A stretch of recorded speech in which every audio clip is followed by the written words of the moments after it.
Good morning students. इसमें हम discuss कर रहे हैं कंटेंट ऑफ कैरोटिड शीथ। तो कैरोटिड शीथ के कंटेंट में देखो, this is the common carotid artery.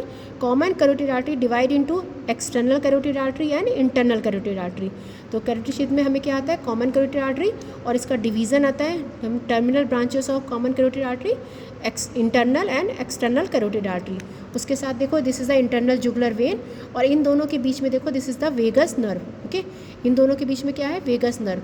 तो the three are the content of carotid sheath. उसके बाद अगर ये देखो, थोड़ा बहुत कैरोटिड शीथ इसमें लगा हुआ है, इसके ऊपर देखो, दिस इज़ द अंसा सर्वाइकैलिस। देखो ये लूप है, इस लूप को बोलते हैं अंसा सर्वाइकैलिस। इसकी दो ब्रांच है, एक सर्वाइकल से आती है और यहाँ दूसरी जो हाइपोग्लॉसल से आती है। This is the अंसा सर्वाइकैलिस। ये हमेशा इंटरनल जुगुलर कैरोटिड शीथ के ऊपर ही मिल जाता है। देखो इंटरनल जुगुलर वेन है, इसके ऊपर थोड़ा सा पार्ट लगा है कैरोटिड शीथ का, वहीं पे हमें दिख रहा है अंसा सर्वाइकैलिस। ओके, यहाँ हमने पीछे से कैरोटिड शीथ हटा दी है। पीछे posterior layer of carotid sheath बहुत थिन होती है, लूज़ होती है। क्यों लूज़ होती है? Because of allow expansion of internal jugular vein due to increase venous return. Okay, और ये हमें जो दिख रही है हटाने के बाद, this is the sympathetic trunk.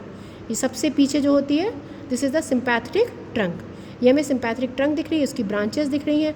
ठीक है, तो these are the content of carotid sheath. यहीं पर हम देखते हैं, ऊपर हम ब्रांचेस ही बता देते हैं जो हमने अभी तक डिसेक्ट किए हैं।